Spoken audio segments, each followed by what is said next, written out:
M Rakesh നമുക്കൊപ്പം ചേരും. നമ്മളുടെ പ്രതിനിധിയാണ്. എം രാകേഷ് സ്ഥിരം കലോത്സവ വേദിയിലൊക്കെ എത്തിയിട്ടുള്ളതാണ്. രാകേഷിന് എന്തോ ഒരു അനുഭവം ഉണ്ട് എന്ന് തോന്നുന്നു. രാകേഷ്, ഇത്തരം അനുഭവങ്ങളൊക്കെ ഒരുപാട് നമ്മൾ കലോത്സവ വേദികളിലേക്ക് പോകുമ്പോൾ കേൾക്കുകയും ചെയ്തിട്ടുണ്ട്. രാകേഷിന് അങ്ങനെ വല്ല അനുഭവം ഉണ്ടായിട്ടുണ്ടോ?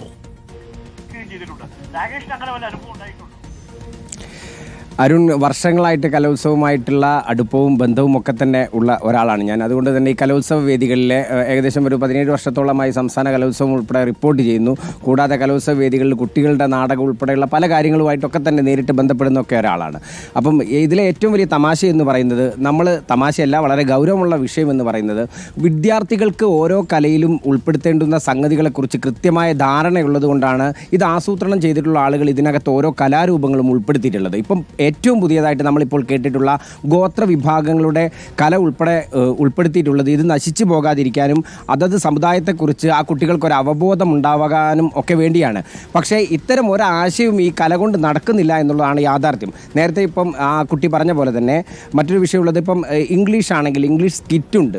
ഈ ഇംഗ്ലീഷ് സ്കിറ്റ് ഉൾപ്പെടുത്തിയിട്ടുള്ളത് കുട്ടികളുടെ ഭാഷ ഉൾപ്പെടെയുള്ള കാര്യങ്ങളൊക്കെ പരിപോഷിപ്പിക്കുന്നതിനൊക്കെ വേണ്ടിയാണ്. അപ്പോൾ ഇംഗ്ലീഷ് സ്കിറ്റിന് വന്നിരിക്കുന്നത് വേറെ ആ ലാംഗ്വേജുമായി യാതൊരു തരത്തിലുള്ള ബന്ധമില്ലാത്ത ആളുകളായിരിക്കും. തിയേറ്ററുമായി അല്പം ബന്ധമുള്ള ഒരാളുണ്ടെങ്കിൽ പോലും ലാംഗ്വേജിൻ്റെ ഒരു വിധികർത്താവ് പോലും ഇല്ലാതെയൊക്കെയാണ് ഇത് നടക്കുന്നത്. പ്രത്യേകിച്ച് അധ്യാപക സംഘടനകൾക്ക് ഇതിനകത്ത് വലിയ റോളുണ്ട് എന്നുള്ളതാണ്. ഈ ജഡ്ജ്മെൻറ്റ് തൊഴിലാളികളായിട്ട് വർഷങ്ങളായിട്ട് ഇരിക്കുന്ന ആളുകളുണ്ട്. ഇവർക്ക് ഈ അധ്യാപക സംഘടനയിൽ കൃത്യമായ സ്വാധീനമുണ്ട്. ആ സ്വാധീനം ഉപയോഗിച്ച് കൃത്യമായി ജഡ്ജ്മെൻറ്റ് പാനലിൽ കയറി പറ്റുന്നു. DD-മാർക്ക് ഇതിൽ വലിയ ഉത്തരവാദിത്വമുണ്ട്. നിരവധി തവണ പരാതി ഉന്നയിക്കപ്പെട്ടാലും ഇവർ തന്നെ നിരന്തരം വിധികർത്താക്കളായി വരുന്നു. ഇത്തരത്തിലുള്ള അഴിമതി നടക്കുന്നു. ഇതിനകത്ത് യാതൊരു മോണിറ്ററിങ്ങോ ഒപ്പം തന്നെ വിജിലൻസ് അന്വേഷണമോ ഉൾപ്പെടെയുള്ള കാര്യങ്ങളൊന്നും നടക്കുന്നില്ല. പ്രത്യേകിച്ച് കൊറോണയ്ക്ക് ശേഷം ഇത് വ്യാപകമായി എല്ലാ ജില്ലയിലും ഇത്തരം നിരന്തരം പരാതികളുണ്ട്. ഈ പരാതികളൊക്കെ തന്നെ അവഗണിക്കപ്പെടുന്ന കാഴ്ചയാണ് നമ്മളിപ്പോൾ കണ്ടുകൊണ്ടിരിക്കുന്നത്. ഇത്തവണ കോഴിക്കോട് ജില്ലാ കലോത്സവത്തിനകത്ത് 2 അധ്യാപക സംഘടനകൾ മേൽനോട്ടം വഹിക്കുന്ന 2 സ്കൂളുകൾ പരസ്പരം അധ്യാപകർ അടികൂടുന്ന ഒരു കാഴ്ച ഉണ്ടായിരുന്നു, പരസ്യമായിട്ട് നാടകവേദിയിൽ വെച്ചിട്ട്. ഇത്തരത്തിൽ വിദ്യാർത്ഥികളോട് സ്നേഹത്തെക്കുറിച്ച് പറയുന്നു, ഒപ്പം തന്നെ കലയുടെ മഹനീയതയെക്കുറിച്ച് പറയുന്നു. അധ്യാപകർ തന്നെ ഇത്തരം അടിപിടികൾക്ക് നേതൃത്വം കൊടുക്കുന്നു, ഇത്തരത്തിലുള്ള അഴിമതികൾക്ക് നേതൃത്വം കൊടുക്കുന്നു. രക്ഷിതാക്കളും ഇതിൻ്റെ ഭാഗമാവുന്നു. പാവം കലയെ മാത്രം ഉപാസിക്കുന്ന, അല്ലെങ്കിൽ കല കൊണ്ട് എന്തെങ്കിലുമൊക്കെ ആകണമെന്ന് വിചാരിക്കുന്ന സാധാരണ മനുഷ്യർ ചവിട്ടി അരയ്ക്കപ്പെടുന്നു എന്നുള്ളതാണ് കാഴ്ച എന്ന് പറയുന്നത്. ഇത് യഥാർത്ഥത്തിൽ കലാകാരന്മാരായ കുട്ടികൾക്കും ആ കലയെ പ്രോത്സാഹിപ്പിക്കുന്ന കലാകാരന്മാരുടെയും ഉത്സവമായി മാറേണ്ട സ്ഥലത്താണ് വലിയ മാഫിയ സംഘങ്ങൾ പിടിമുറുക്കുന്നത്, കലോത്സവത്തെ കച്ചവടമാക്കി മാറ്റുന്നു. അതുകൊണ്ടാണ് നമ്മൾ അതിന് തലക്കെട്ടിട്ടത്. കലോത്സവ കച്ചവടമായി മാറുന്നുണ്ട് പല വേദികളും എന്നുള്ളതാണ് ഞെട്ടിക്കുന്ന വിവരം. ഇപ്പോൾ അതിനിടയിലും ആശ്വാസകരമായി വരുന്നൊരു വാർത്ത. Reporter big impact. കലോത്സവ വിധി നിർണ്ണയത്തിലെ ആരോപണത്തിൽ ഇടപെട്ടിരിക്കുകയാണ് ശിശുക്ഷേമ സമിതി.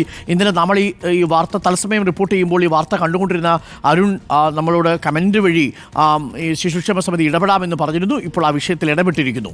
മുഖസൗന്ദര്യം ഇല്ലെന്ന് പറഞ്ഞ് ഭരതനാട്യത്തിൽ 1-ാം സ്ഥാനം തഴഞ്ഞെന്ന പരാതിയിൽ അപ്പീൽ നടപടികൾ വേഗത്തിലാക്കാൻ ശിശുക്ഷേമ സമിതിയുടെ നിർദ്ദേശമെത്തിയിരിക്കുന്നു. എറണാകുളം റവന്യൂ ജില്ലാ കലോത്സവ വിധി നിർണ്ണയത്തിനെതിരെ വിദ്യാർത്ഥി പരാതി നൽകിയിരുന്നു. അലി അക്ബർ ഷാ ചേരുന്നു കൂടുതൽ വിവരങ്ങളുമായി. അലി അക്ബർ ഷാ, നമ്മൾ മറ്റൊരു വാർത്ത കൂടി ഫലം കാണുകയാണ്. ഇന്നലെ തന്നെ ശിശുക്ഷേമ സമിതി ഈ വിഷയത്തിൽ ഇടപെടാമെന്ന് ഉറപ്പ് നൽകിയിരുന്നു. ഇപ്പോൾ ശിശുക്ഷേമ സമിതിയുടെ നിർദ്ദേശം വന്നിരിക്കുന്നു. എന്താണ് കൂടുതൽ വിവരങ്ങൾ? Good morning Ali.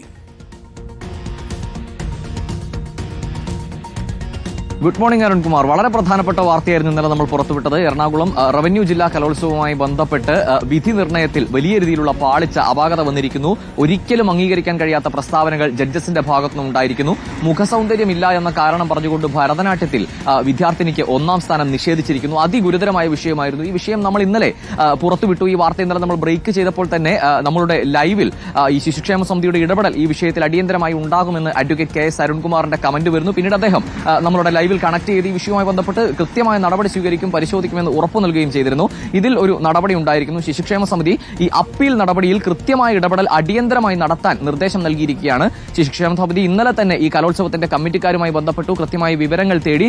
ഇതിന്റെ അടിസ്ഥാനത്തിൽ ഈ വിദ്യാർത്ഥിനി, അതായത് ഈ പരാതി ഉന്നയിച്ച വിദ്യാർത്ഥിനി ഉന്നയിച്ചിരിക്കുന്ന അതിഗൌരവമായ വിഷയത്തിൽ കൃത്യമായ പരിശോധന നടത്തി ഈ കുട്ടി നൽകിയിരിക്കുന്ന അപ്പീൽ അടിയന്തരമായി പരിഗണിച്ച് ഇതിൽ നടപടി സ്വീകരിക്കണമെന്നതാണ് ശിശുക്ഷേമ സമിതി ഇപ്പോൾ ഈ കമ്മിറ്റിക്ക് നിർദ്ദേശം നൽകിയിരിക്കുന്നത്. ആരംഭിച്ചു കഴിഞ്ഞിട്ടുമുണ്ട്.